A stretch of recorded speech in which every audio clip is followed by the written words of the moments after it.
Bonjour à tous, bienvenue pour ce webinaire sur la déclaration de revenus. Voilà, donc on est 70 actuellement, on va attendre un petit peu que les retardataires nous rejoignent.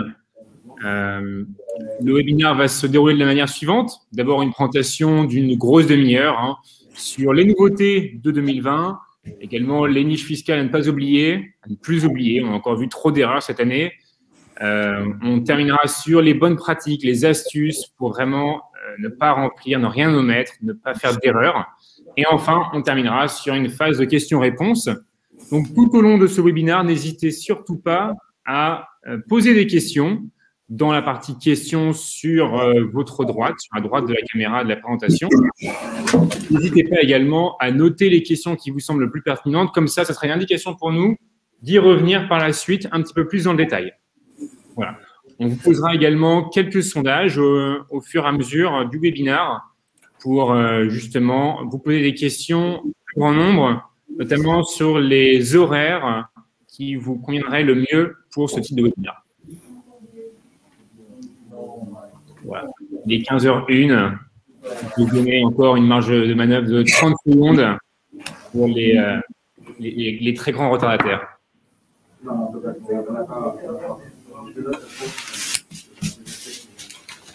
Je pense qu'on peut commencer. On laisse encore un peu de temps, Pierre-Henri. C'est parti. Allez.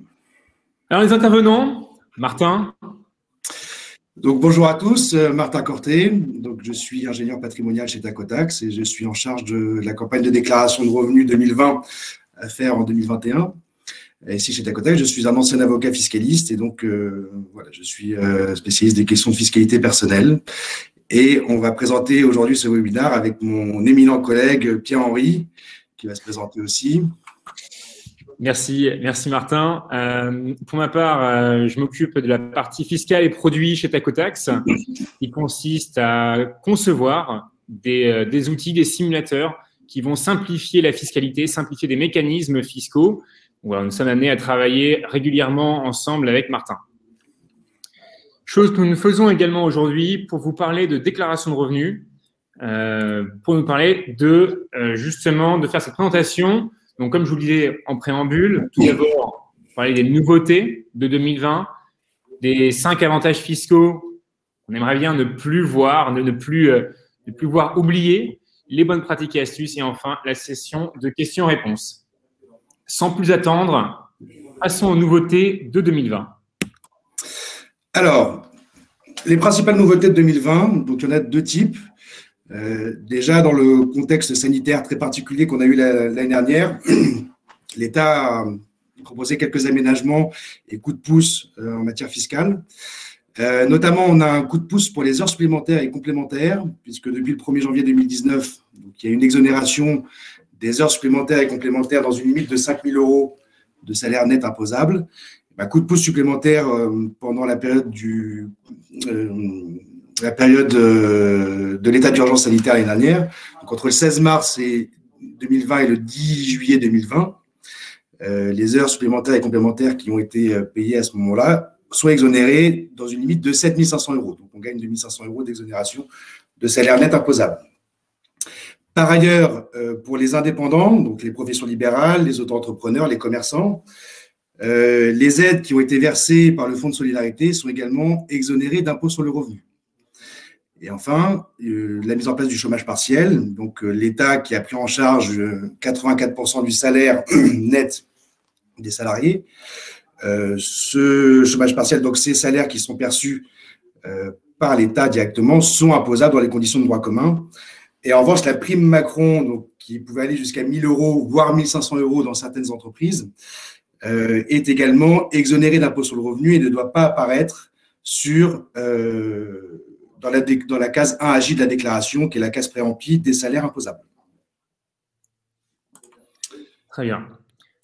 D'autres nouveautés également, d'autres nouveautés qui sont liées cette fois-ci aux dons aux associations. Alors, une petite modification.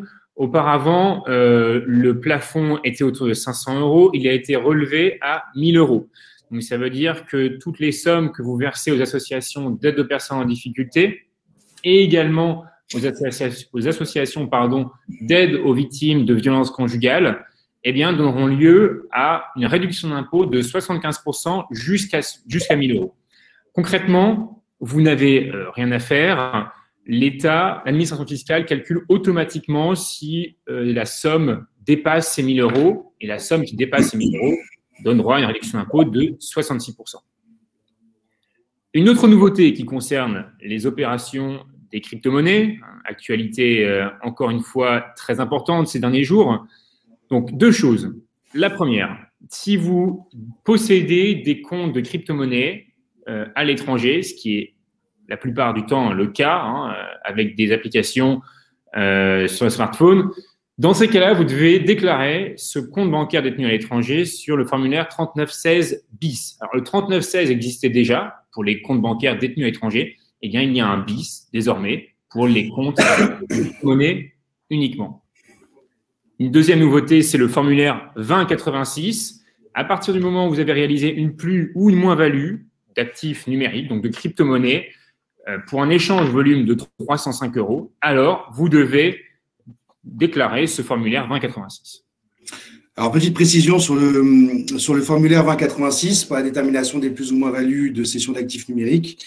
Dès lors qu'on dépasse un volume de cession de plus de 305 euros de crypto-monnaie vers une monnaie qui a cours légal, donc l'euro, le dollar ou le livre sterling, là, effectivement, il y a une déclaration 2086 à faire. Également, déclaration lorsque on achète un service ou un bien sur Internet avec de la crypto-monnaie qui dépasse 305 euros.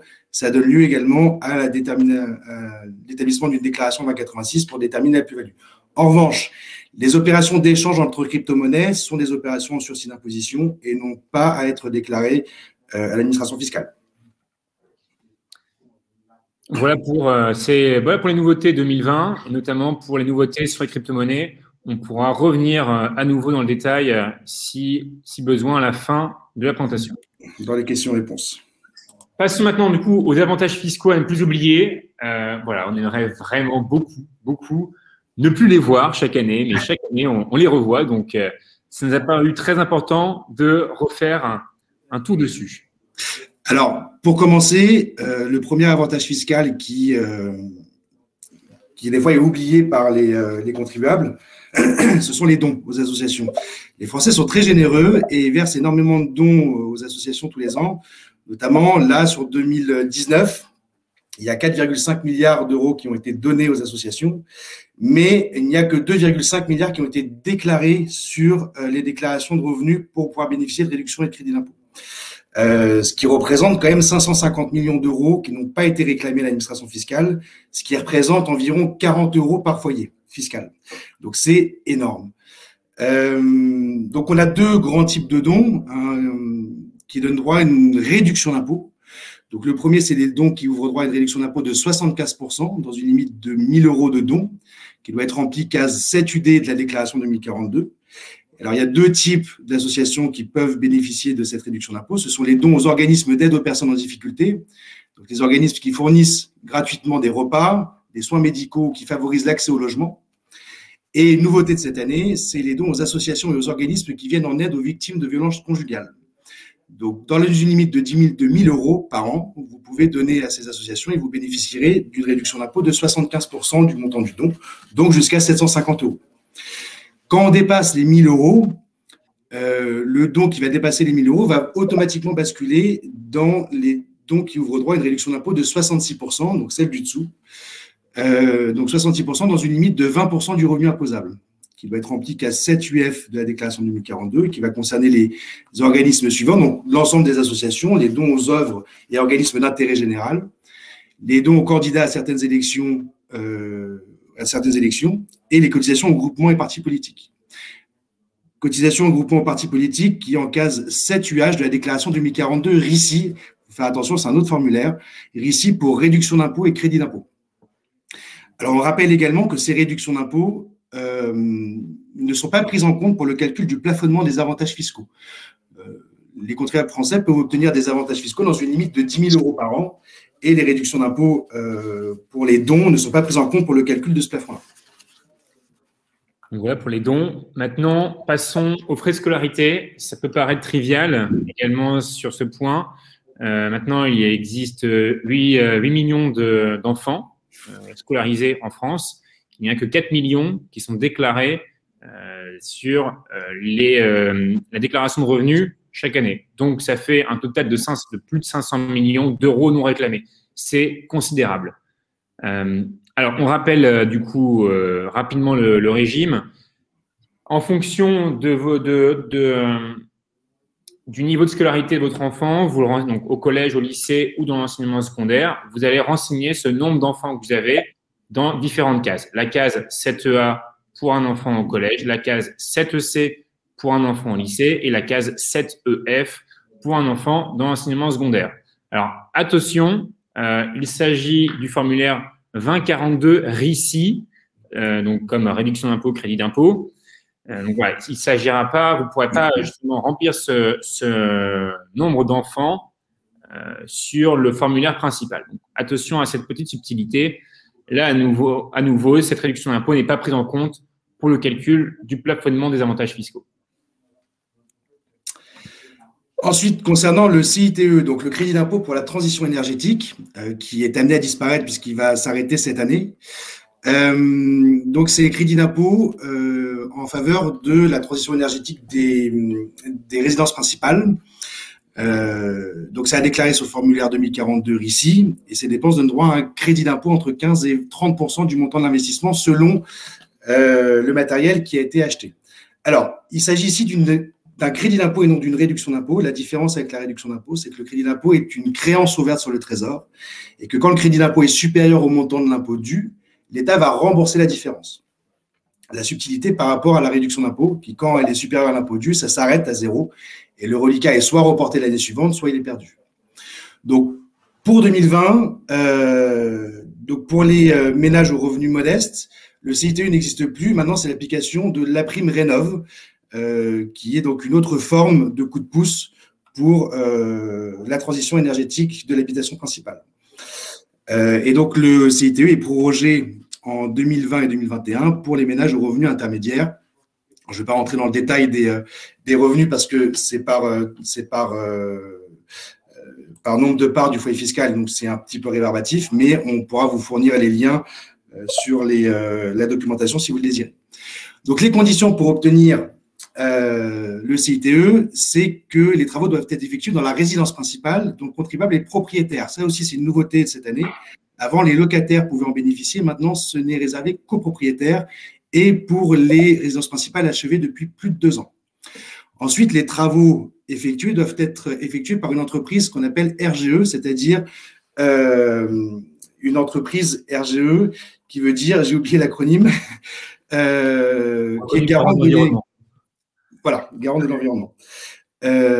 Et enfin, troisième condition qui est très importante, puisqu'il y a beaucoup de contrôles qui se font là-dessus, c'est que l'entreprise qui va faire les travaux doit faire une visite préalable au logement avant d'établir un devis. Et donc, il faut faire très vigilant sur ce point, puisque l'administration fiscale a tendance à retoquer sur ce motif-là. Donc, ensuite, le montant du crédit d'impôt, donc il est… avant, c'était un montant de dépenses qui était pris en compte. Maintenant, c'est un montant de crédit d'impôt qui est plafonné à 2 400 pour une personne seule sur 5 ans et 4 800 € pour un couple soumis à imposition commune, plus 120 € par personne à charge. Voilà pour le CITE. On pourra vous donner plus de précisions et plus de documentation puisque c'est assez technique dans les questions-réponses si vous le désirez à la fin de ce webinaire. Effectivement, c'est un crédit d'impôt très complexe. Par rapport aux emplois à domicile, donc à nouveau, beaucoup d'oubli ici, à déclarer en case 7DB sur la déclaration 2042. Donc, il s'agit bien du formulaire principal. Alors, on note également que depuis l'an dernier, l'administration fiscale pré-remplit ce montant de plus en plus. À savoir que le chèque emploi-service, si vous avez payé avec les chèques emploi-service, ils sont en mesure de rattacher ce que vous avez payé en chèque emploi-service, avec votre déclaration de revenus.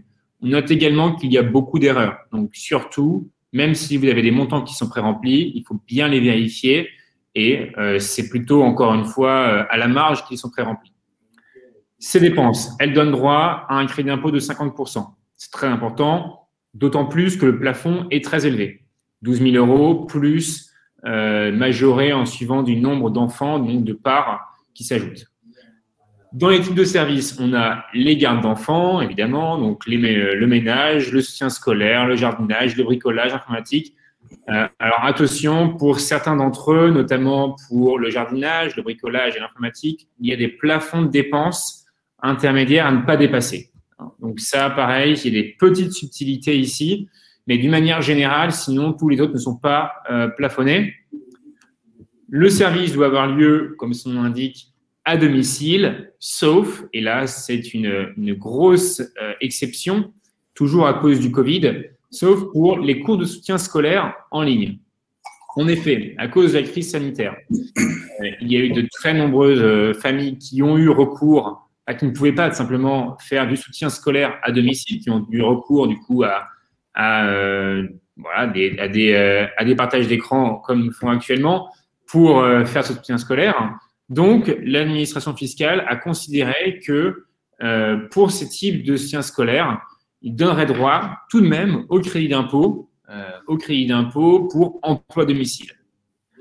Donc voilà, donc là également, n'oubliez pas de réintégrer ces dépenses dans la case 7DP. Ce crédit d'impôt n'est pas non plus pris en compte pour le calcul du plafonnement global des avantages fiscaux. Oui, alors celui-là, il est pris en compte. Hein. Oui, pardon. Il est pris en compte pour le plafonnement global. Et vu la question passée également sur les gardes d'enfants, il y avait une petite confusion avec la scolarité. Pareil, c'est pas la même chose. Il y a les gardes d'enfants hors domicile. C'est un autre crédit d'impôt. On pourra y revenir par la suite à la fin du webinaire. C'est aussi un point d'attention très important à avoir. Donc voilà pour les emplois à domicile. Et maintenant, on passe probablement à un gros morceau, le plus gros morceau, les frais réels et surtout les frais liés au télétravail. Voilà, alors effectivement, il y a eu un développement massif du télétravail l'année dernière pour les raisons qu'on connaît. Et donc, du coup, vous êtes nombreux à vous poser des questions de savoir comment profiter fiscalement du fait que vous avez eu des frais supplémentaires liés au télétravail. Alors, effectivement, le fait de télétravailler vous a amené peut-être à engager des frais spéciaux, notamment des frais d'informatique, des frais de mobilier pour acheter du matériel ou du mobilier pour pouvoir travailler de chez vous. Donc, ça a engagé des frais qui n'ont pas forcément été pris en charge par votre employeur. Et donc, vous avez la possibilité de déclarer ces frais en frais professionnels. Alors, pour rappel, pour les salariés, vous avez deux types de déclaration des frais professionnels, soit ce qu'on appelle la déduction forfaitaire de 10% qui s'applique automatiquement et sans aucune action de votre part. C'est-à-dire que vous avez votre salaire et l'administration fiscale va appliquer automatiquement un abattement forfaitaire de 10% de ce montant-là, si vous ne faites rien. En revanche, si vous y avez intérêt, parce que vous considérez que vos frais professionnels sont supérieurs à 10% de votre salaire imposable, vous avez la possibilité de déduire vos frais au réel. Donc, qu'est-ce qu'on peut déduire comme frais professionnels? Notamment les frais de déplacement entre le domicile et le lieu de travail, les frais de repas. Et voilà, la question qui nous intéresse aujourd'hui, c'est notamment les frais de télétravail.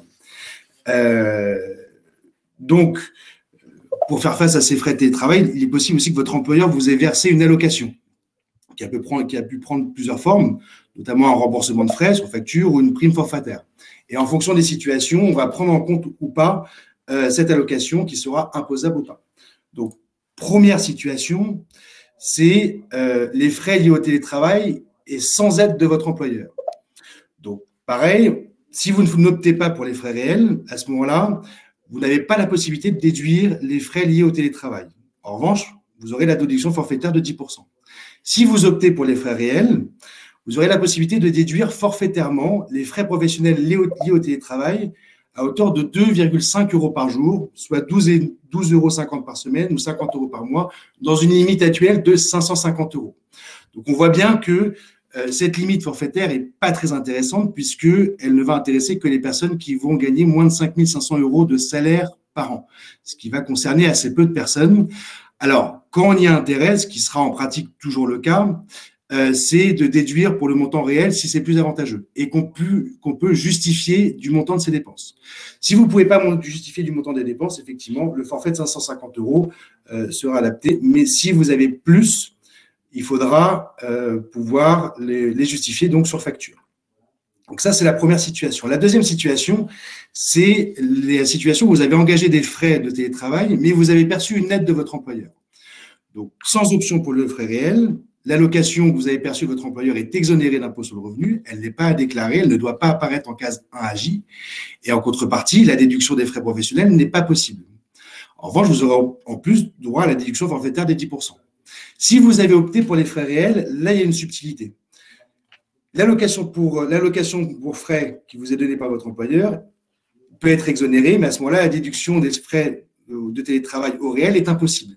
Ou alors, si vous avez des frais réels qui sont supérieurs au montant de l'allocation, vous pouvez renoncer à l'exonération de cette allocation et déduire vos frais au réel. C'est un peu compliqué, on pourra vous faire des schémas si vous souhaitez à la fin, mais en gros, soit vous avez l'allocation et vous décidez de garder l'allocation exonérée, à ce moment-là, vous ne pouvez pas déduire vos frais de télétravail, soit vos frais de télétravail sont plus importants et vous y avez intérêt, à ce moment-là, vous pouvez demander à imposer l'allocation et à déduire vos frais professionnels au réel.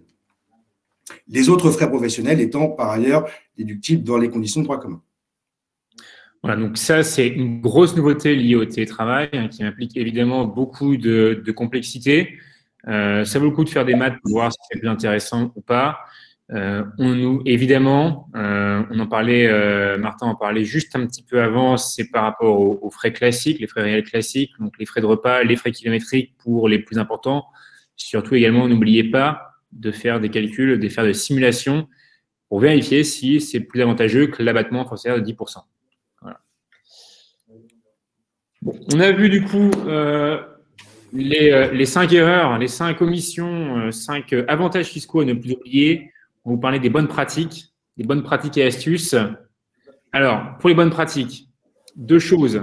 Tout d'abord, il faut bien vérifier les montants pré-remplis par l'administration fiscale.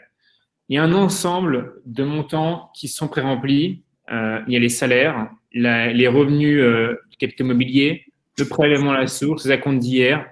Je vous parlais également du montant versé pour les services à domicile. Donc, vraiment, il y a un ensemble de montants qui sont pré-remplis. C'est très bien. L'administration fiscale veut vous pré-mâcher le travail. Maintenant, ce n'est pas suffisant. Il faut les vérifier. Et c'est d'autant plus le cas que, peut-être, pour certains d'entre vous, c'est le cas, vous êtes éligible à la déclaration automatique. C'est-à-dire que vous n'avez même plus besoin de déclarer. Par défaut, vous avez déjà déclaré, l'administration fiscale considère que ce qu'elle connaît de vous est suffisant. Eh bien, vraiment, on vous le conseille, revérifiez les montants. Donc, vous regardez, par exemple, pour vos salaires, sur votre dernier bulletin de salaire de 2020, vous avez le cumul imposable. C'est assez rare qu'il y a des erreurs, mais lorsqu'il y a des erreurs, ça se compte en milliers d'euros. Et ça peut vraiment valoir très, très cher à la fin sur le montant d'impôt à payer. Pareil pour les revenus de capitaux mobiliers. Il faut vérifier avec l'imprimé fiscal unique que vous avez dû recevoir en février dernier. Pour le prélèvement à la source, et pareil pour les acomptes d'hier, vous pouvez consulter l'historique de vos prélèvements sur impôts.gouv. Pour le prélèvement à la source, vous pouvez également, pour les plus courageux d'entre vous, faire la somme des prélèvements à la source qui ont été prélevés sur votre bulletin de salaire de janvier à décembre. Voilà. Là, comme ça, vous êtes sûr qu'il n'y ait aucun problème. Donc, à nouveau, recommandation très importante, même si vous êtes éligible à la déclaration automatique, revérifiez votre déclaration de revenus. Enfin, n'oubliez pas de reporter les montants de dépenses qui ouvrent droit à des réductions d'impôts, qui ouvrent droit à des charges déductibles, les dons, on en a parlé, les emplois à domicile, les enfants scolarisés, le CITE, les gardes d'enfants. Donc ça, c'est des choses qui sont vraiment assez critiques. Et quand on regarde à l'échelle de la population, ça se compte en centaines de millions d'euros qui ne sont pas réclamés. Donc pareil, partez du principe qu'il faut vérifier. Par exemple, les enfants scolarisés ne sont pas pré-remplis. Les montants, le nombre d'enfants scolarisés au collège, au lycée, en enseignement secondaire, ne seront jamais pré-remplis. Donc surtout, on n'oublie pas de vérifier. Le PER, le plan épargne retraite, on pourra d'ailleurs revenir par la suite sur le plan épargne retraite qui a remplacé le PERP, le Préco, etc. Il faut renseigner le montant versé en case 6NS.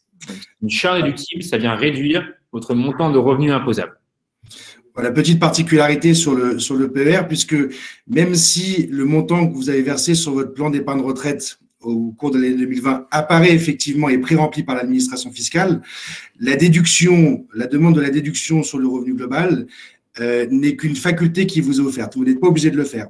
C'est pour ça que l'administration fiscale va vous indiquer le montant qui a été versé, le montant qu'elle a en sa possession.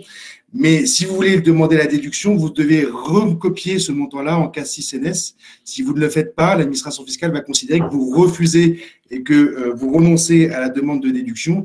Et donc, ces sommes-là seront imposées dans les conditions de droit commun. Bon, ce sera exonéré à la sortie du PER, mais vous ne bénéficierez pas de l'avantage fiscal lié au PER. Donc, bien faire attention aussi à ça. Si vous souhaitez bénéficier de la déduction fiscale, il faut remettre le montant qui est pré-rempli. Absolument. Nous sommes maintenant, nous avons fini du coup cette présentation. Nous arrivons du coup à la partie de vos questions. On a vu un certain nombre de questions qui ont été posées. Caroline, qui participe également au webinaire, a répondu à certaines d'entre elles. On va évidemment les reprendre toutes. Et si on n'arrive pas à les reprendre toutes, on vous fournira un email à la fin du webinaire pour pouvoir justement nous les poser. Alors, je vois une question de Marie-Alban qui n'a pas été répondue. L'abattement forfaitaire est-il applicable à tous les salaires? C'est 10% qu'on soit à 20 000 euros ou 40 000 euros, par exemple. Alors oui, l'abattement forfaitaire, c'est un abattement forfaitaire de 10% sur le salaire. Alors, dans une certaine limite, je crois de mémoire que l'abattement forfaitaire ne peut pas dépasser 12 000, un peu plus de 12 000 euros. Oui. Bon, à vérifier pour le chiffre exact, mais en tout cas, pour les salaires jusqu'à 120 ou 130 000 euros, l'abattement forfaitaire sera de 10% du montant du salaire imposable. Donc, celui qui apparaît sur votre fiche de paye en net fiscal cumulé. Donc, c'est le salaire net avant impôt. Absolument. Je vais trier vos réponses par pertinence, par vote. On va les descendre de cette manière. Alors, on a une première question de Frédéric par rapport au chômage partiel, à savoir, donc, est-ce que les bulletins de salaire tiennent compte du chômage partiel? Donc ça, Martin, tu en parlais. Donc, a priori… Oui, non, vous n'avez pas à ressortir du chômage partiel. Les bulletins de salaire en tiennent compte. Alors, il y a la partie qui est versée directement par l'État à votre employeur. Donc, c'est votre employeur qui vous verse les salaires. Donc, il vous verse 84% en principe. L'État verse 95% de votre salaire net. Et après, votre employeur peut compléter jusqu'à 100%. Mais non, vous n'avez rien à faire de votre côté. Vous déclarez évidemment ce qui apparaît sur votre bulletin de salaire et ce qui est pré-rempli par l'administration fiscale, sous réserve de bien vérifier les montants. Absolument. Une question également de Marie-Alban par rapport aux primes intéressement et participation, si on les a mis sur un PE et PER. Donc, on en parlait juste à l'instant. Qu'en est-il? Alors là, on est un peu technique. Ça mériterait de faire des recherches complémentaires, sachant qu'en plus, le PE et le PER, donc ça dépend, puisque ça va dépendre si le plan est fait par l'entreprise. Alors, PE, oui. Est-ce que le PER, c'est un PER haut, un PER collectif, un PER individuel? Donc, j'invite Marie-Alban à nous envoyer un mail sur le service de déclaration. On va communiquer le mail à la fin et on pourra lui répondre individuellement. D'ailleurs, on pourra répondre individuellement à chacun d'entre vous si vous avez des questions complémentaires. Mais là, ce sera un petit peu trop technique et c'est un peu trop spécifique. Une question de René par rapport aux SCPI françaises ou étrangères à déclarer aux revenus microfonciers. Question intéressante également. Alors, faire très attention avec les SCPI, notamment si vous ne détenez que des parts de SCPI, vous ne pourrez pas bénéficier du régime du microfoncier. C'est une subtilité. Si vous n'avez que des parts de SCPI qui vous procurent des revenus fonciers, ça veut dire que vous ne détenez pas d'immeuble en direct que vous mettez en location. Le régime du microfoncier vous sera fermé. Vous serez obligé de déclarer au régime réel d'imposition. Donc voilà, subtilité pour les SCPI. Et après, les SCPI françaises, donc, alors attendez, j'ai perdu la question. SCPI françaises et étrangères donc, sont à déclarer en principe au régime réel d'imposition. Voilà pour les SCPI. On a une autre question de Laurent par rapport aux primes de bureau. Donc ça, c'est par rapport aux frais réels. Peut-on déduire le prix de notre bureau qui occupe quelques mètres carrés à la maison? Y a-t-il des barèmes? Alors effectivement, ça c'est une question très intéressante. Des télétravail. C'est une excellente question au télétravail sur laquelle effectivement on ne s'est pas attardé. Alors, pour les frais que vous engagez dans votre résidence principale, parce que vous utilisez une partie de votre résidence principale à titre professionnel, vous avez évidemment la possibilité de déduire les frais qui s'y rapportent. Alors, il faut cependant procéder à un double prorata. Déjà, un prorata temporis, puisque vous habitez chez vous, mais vous ne faites pas qui travailler. Donc, si vous avez 5 jours de télétravail par semaine parce que vous ne travaillez pas le week-end, il faudra proratiser 5/7 des frais. Pareil, si vous travaillez qu'une seule journée, ce sera 1/7.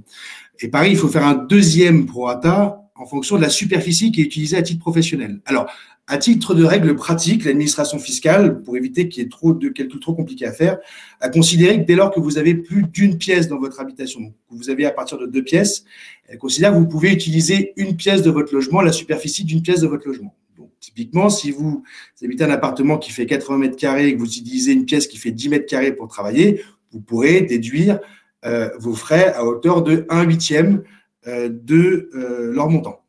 Si vous habitez un studio, ou du moins un appartement qui n'a qu'une seule pièce, l'administration fiscale considère que vous pouvez prendre la moitié. Alors, quels sont les frais que vous pouvez utiliser, que vous pouvez déduire de votre résidence principale? C'est à peu près tout.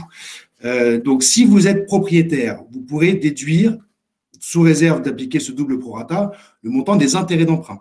Vous pourrez déduire également la facture d'électricité, la facture de téléphone, la facture d'Internet, la facture de chauffage. Vous pourrez déduire, qu'est-ce qu'on peut avoir? Si vous êtes locataire, ce sera le loyer. Donc, pareil, au double prorata. Dès lors que vous pouvez justifier des montants, vous pouvez déduire en respectant ces doubles prorata. Une question d'Agathe par rapport à la mise en location d'une chambre de sa résidence principale. Alors, effectivement, c'est des questions qu'on a très régulièrement, notamment de personnes qui louent leur résidence principale sur Airbnb, et ça vaut le coup qu'on refasse un petit rappel. Vous devez déclarer les sommes perçues de vos locations de votre résidence principale. Martin, peut-être que tu peux en parler dans le détail. Oui, alors en fait, vous n'avez pas besoin de déclarer en dessous de 760 € par an. Au-delà de 760 € par an, effectivement, les sommes sont imposables quand vous louez une chambre de votre résidence principale. En gros, c'est le seuil que vous devez connaître, c'est au-delà de 760 €, vous êtes imposable. Là-dessus, après, pour déclarer, donc il y aura différents régimes. Donc, vous serez appliqué au régime du LMNP, loueur meublé non professionnel, soit le régime micro-BIC, soit le régime BIC au réel. Dans la quasi-totalité des cas, il faut déclarer au régime micro-BIC, étant donné que vous louez en meublé, sans charge pour la plupart du temps. Donc, vous n'avez qu'à reporter le montant brut de vos revenus perçus dans la catégorie LMNP au régime micro. Alors, attention, pour ce montant brut, il faut ajouter toutes les charges. Et on précise, si vous déclarez, si vous louez par intermédiaire d'Airbnb, de Leboncoin ou d'autres plateformes, il existe des commissions de 3% pour Airbnb et 6% pour Leboncoin de mémoire. Vous devez réintégrer ces commissions au titre des charges, donc dans votre montant de revenus bruts. Donc voilà pour la location meublée et pour votre résidence principale.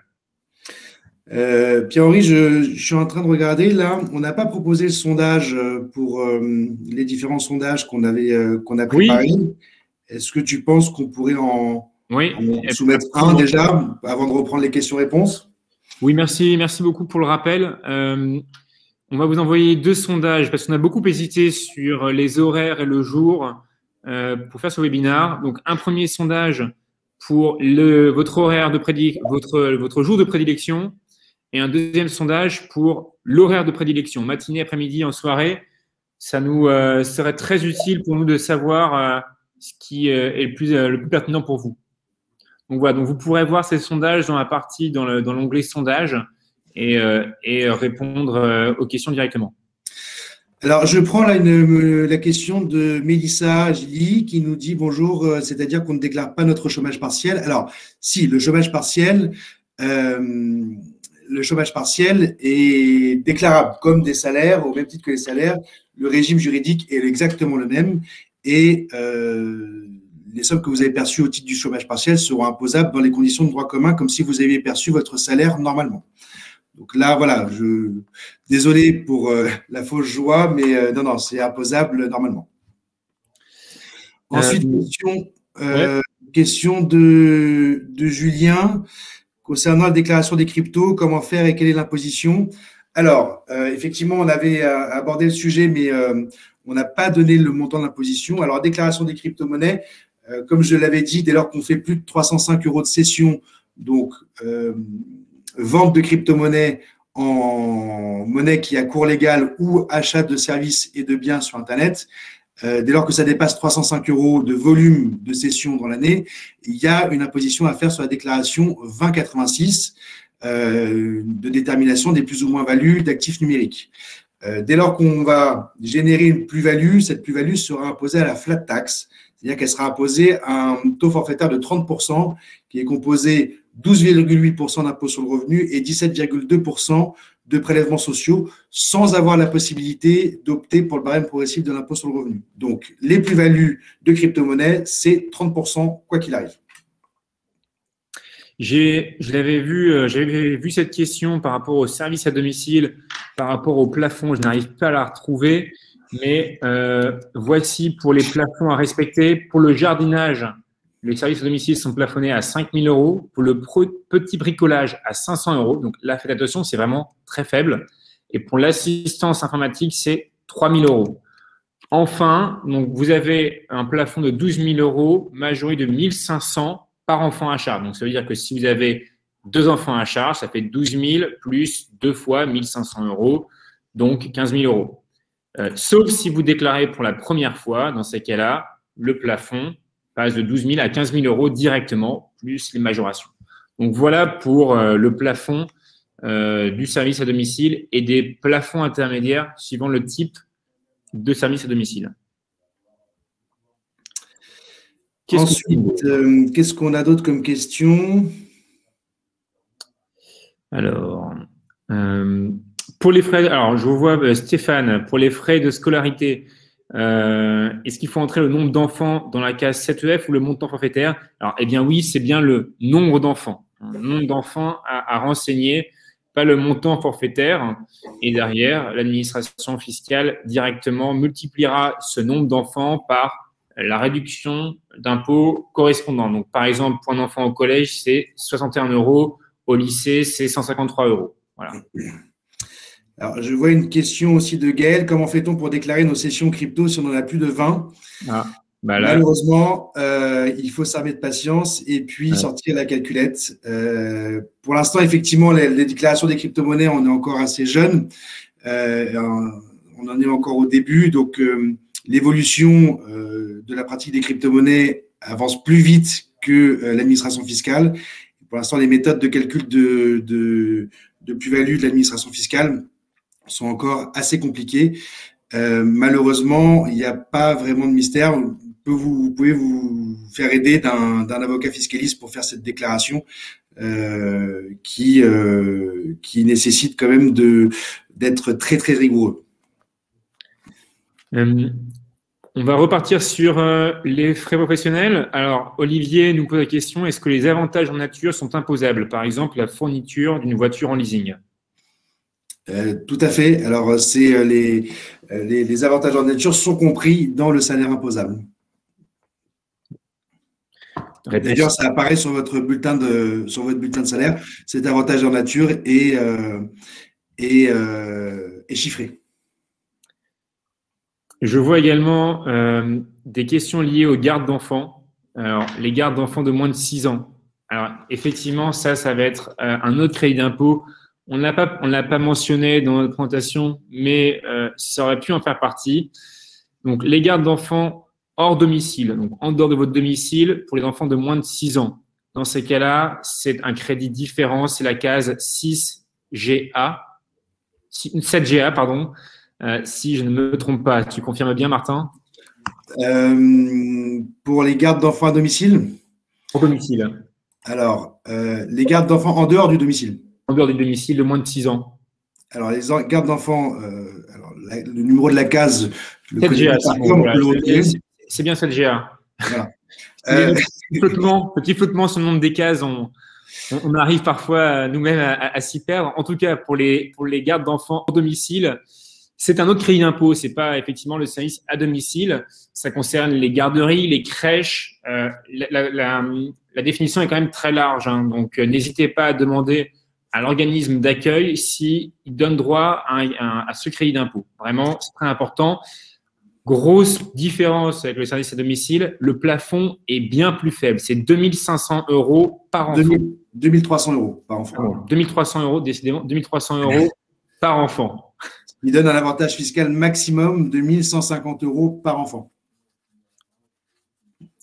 Donc voilà pour… Donc effectivement, il arrive en plus assez régulièrement que les frais de garde d'enfants à l'extérieur du domicile dépassent très largement donc c'est 2 300 €, notamment pour les crèches ou les assistantes maternelles à l'extérieur du domicile.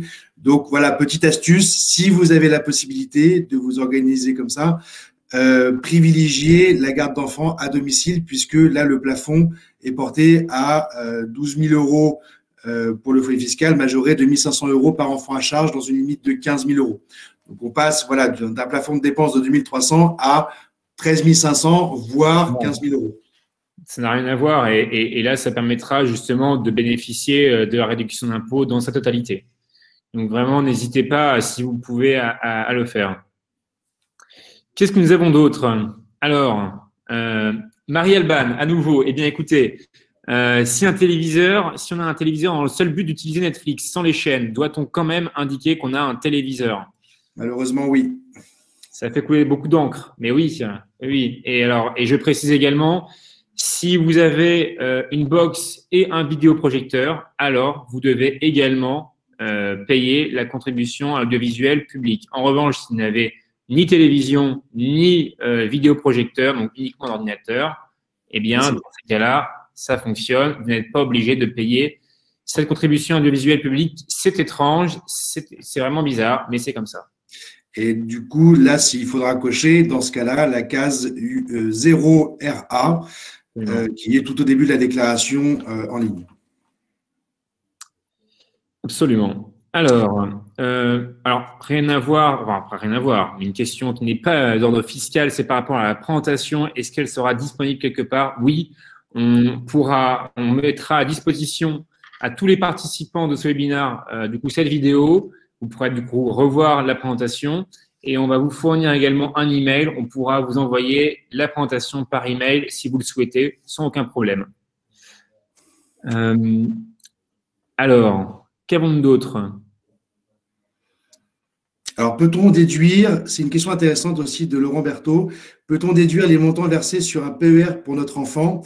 Alors oui, mais il faut que votre enfant ait un plafond d'épargne retraite. Alors, ça arrive dans certains cas que l'enfant ait un plafond sur l'épargne retraite. Et donc, du coup, vous pourrez effectivement verser de l'argent sur le plan d'épargne retraite de votre enfant et bénéficier de la déduction fiscale. Je rappelle également, à titre de règle pratique, que pour les couples mariés, le plafond d'épargne retraite est un plafond qui est individuel. Il est calculé sur la tête de chacun des membres du foyer fiscal.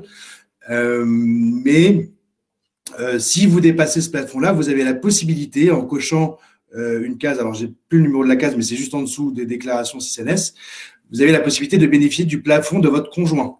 Donc, si vous atteignez votre plafond d'épargne retraite, vous pouvez, alors évidemment avec son accord, bénéficier du plafond de votre conjoint et donc augmenter le montant des versements sur votre PER. J'enchaîne sur un autre sondage que je vais vous publier, qui vous pose la question tout simplement, si vous voulez être accompagné dans votre déclaration fiscale, si vous répondez, voilà, vous pouvez répondre oui ou non comme vous le voulez. En tout cas, on vous aidera avec plaisir. Je passe également… je reviens sur la déclaration de revenus. Effectivement, Tacotax propose un service d'aide à la déclaration. Donc, pour tous ceux qui le souhaitent, vous avez la possibilité de nous écrire à l'adresse mail suivante, service-déclaration@tacotax.com. Si vous souhaitez que nous vous assistions pour la déclaration de revenus gratuitement, je le précise, il faudra nous envoyer vos noms, prénoms, numéros de téléphone et adresse mail. Et on vous enverra un mail qui vous permettra de rentrer dans le processus pour pouvoir prendre rendez-vous avec l'un de nos experts. Voilà, donc tout ça se passe par le sondage et par cette adresse mail-ci. Alors, on ne termine pas pour autant la session de questions-réponses, mais au moins ça vous donne le temps de bien la noter et du coup de nous recontacter par la suite. Est-ce que nous avons d'autres questions? Peut-on déclarer les frais de cantine de Thierry? Alors, ça dépend. Si votre enfant est sur voie de foyer fiscal, non. En revanche, si votre enfant n'est pas sur le voie de foyer fiscal, mais sur le foyer fiscal de l'autre parent, à ce moment-là, ça peut être considéré comme une pension alimentaire et donc, oui, être déductible de votre revenu imposable. Alors, bon, loi Pinel, que déclarer la première année? Donc là, voilà, c'est un sujet qu'on n'a pas non plus abordé. La première année, il y a pas mal de choses à faire, notamment donc, déclarer le montant total de son investissement, plus déclarer la 2044 EB comme engagement bailleur. Il ne faut surtout pas l'oublier. Martin, peut-être que des précisions aussi à apporter. Oui, tout à fait. La première année, effectivement, c'est l'année où vous allez prendre l'engagement auprès de l'administration fiscale de mettre votre bien en location pour une durée de 6 à 9 ans. Et donc, vous êtes obligé de remplir cette déclaration 2044 EB qui est, comme l'a dit Pierre-Henri, la déclaration 2044 engagement bailleur. Cette déclaration est obligatoire puisque c'est celle qui va contractualiser en fait votre engagement et si elle n'est pas fournie lors du dépôt de la première déclaration Pinel, malheureusement, il peut y avoir une remise en cause de l'avantage fiscal. Donc, bien être attentif à bien déposer cette déclaration. Bien sûr. Une question de Haïm, faut-il déclarer un compte à l'étranger qui ne dépasse pas le montant de 500 €? Eh bien, malheureusement, oui. Oui. Alors, on vous rassure, hein, ça n'entraîne en aucun cas une imposition supplémentaire ou un contrôle. C'est uniquement déclaratif. Mais c'est pour autant obligatoire, sinon c'est une amende de 1 500 € et une précision. Si vous avez un compte bancaire ouvert sur Revolut, sur N26 ou plein d'autres applications actuellement pour les crypto-monnaies, on pourrait citer Swissborg par exemple, mais des tonnes d'autres que je ne connais pas, mais nous, la plupart du temps, même la quasi-totalité du temps, ces comptes bancaires sont détenus à l'étranger. N26 par exemple, c'est en Allemagne. Revolut, ça a été pendant un temps au Royaume-Uni, en Estonie aussi. Enfin, donc vraiment, maintenant en Estonie, vraiment, faites attention.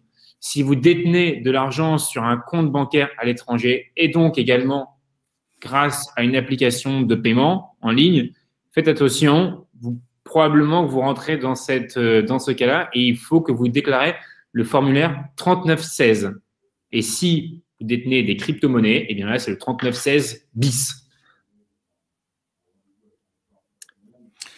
Alors, on arrive doucement sur la fin des questions. J'espère qu'on n'oublie pas des importantes, mais est-ce que tu as vu d'autres choses dans la partie questions, Martin? Ben, je regarde. Alors, j'ai une question de Richard. Bonjour, comment remplir l'annexe N 2074 CMV? Bon, c'est un peu trop technique, un peu trop précis pour ceux qui sont. On vous invite à nous envoyer un mail à l'adresse service déclaration et on se fera un plaisir de vous répondre personnellement, Richard.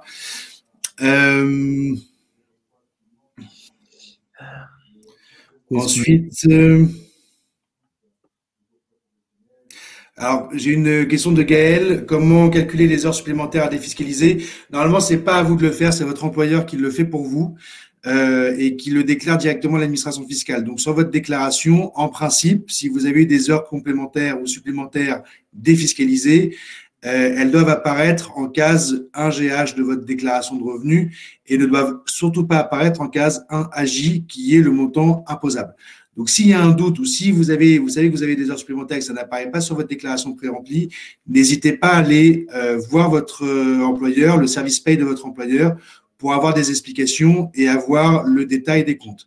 Si effectivement ces sommes ont été assimilées à vos salaires, il va falloir opérer une modification sur la déclaration et les retrancher de votre salaire imposable et les déclarer dans les sommes exonérées. Ainsi, vous les sortirez de la base d'imposition et donc vous bénéficierez d'un avantage fiscal. Une autre question de Marie-Alban par rapport à la déclaration automatique. Donc, on a touché un petit mot, on va en redire un plus dans le détail. Donc, la déclaration automatique, ça touche plus de 10 millions de foyers fiscaux désormais, c'est énorme. Et vous êtes éligible à la déclaration automatique dès lors que vous n'avez que des salaires et que votre situation personnelle n'a pas changé par rapport à l'année précédente. Dans ces cas-là, l'administration fiscale considère qu'elle est en mesure de connaître l'intégralité de votre situation fiscale. Dans les faits, si vous avez, par exemple, versé pour la première fois, réaliser un versement sur un PER, par exemple, ou réaliser des dons, des services à domicile, s'ils ne sont pas remplis par l'administration fiscale, ils sont tout simplement perdus. Donc, à nouveau, notre recommandation, surtout même si vous êtes éligible à la déclaration automatique, donc vous allez recevoir un email indiquant que vous n'avez pas besoin de déclarer, c'est déjà fait. Ou pareil, lorsque vous allez vous connecter sur votre site impôt.gouv, on vous dit tout simplement c'est déjà fait, vous n'avez qu'à signer. Eh bien, dans ces cas-là, on vous conseille vivement de cliquer sur modifier pour relire intégralement et éventuellement ajouter, retrancher, vérifier votre montant de salaire, par exemple. Une autre question intéressante, puisqu'elle me fait rebondir sur les crypto-monnaies et sur les comptes à l'étranger. Est-ce que la carte Curve est dans cette situation? Alors, c'est une carte et pas un compte. Alors, je ne sais pas exactement ce qu'est la carte Curve, mais en tout cas, ça me fait penser au portefeuille numérique, aux wallets et aux clés de crypto-monnaies qui ne sont pas des comptes à proprement parler. Et ces wallets et clés numériques ne sont pas à déclarer au titre des comptes détenus à l'étranger. Qu'est-ce que nous avons d'autre? Alors, j'ai une question d'Elmer Buda. Le 2 Robien plus le Pinel peuvent être déclarés sur la même déclaration. Alors oui, les deux doivent être déclarés de mémoire. Alors 2 Robien, de mémoire, c'est la 2044 spéciale. Et vous pourrez déclarer les deux, le Pinel aussi, sur cette même déclaration. D'ailleurs, il faudra déclarer les deux sur cette même déclaration, puisque vous êtes obligé de déclarer tous les immeubles que vous mettez en location, et notamment ceux qui bénéficient d'un régime fiscal particulier. Je pense qu'on est en train de faire le tour. Je regarde à nouveau. Alors malheureusement, on ne pourra pas répondre à tout le monde. Néanmoins, voilà, vous avez l'adresse mail du service déclaration. Vous pouvez nous poser toutes vos questions sur le service déclaration. On a une équipe d'experts qui vous répondra. Pour ceux qui souhaitent être accompagnés pour leur déclaration de revenus, on se tient à votre disposition. Donc, n'hésitez pas à nous communiquer vos coordonnées, nom, prénom, numéro de téléphone, adresse mail au service déclaration@tacotax.com et on vous recontactera. On vous enverra un mail qui vous permettra de prendre rendez-vous avec l'un de nos experts. Voilà, donc n'hésitez pas à également répondre au sondage qu'on a posé. N'hésitez pas à nous envoyer cet email. Merci beaucoup pour avoir participé à ce webinaire et d'avoir été si nombreux. Et on vous dit évidemment à très vite pour ceux qui auront des questions sur leur déclaration de revenus. Merci à tous pour votre attention et à très bientôt au service déclaration. Merci beaucoup. Bonne journée. Au revoir.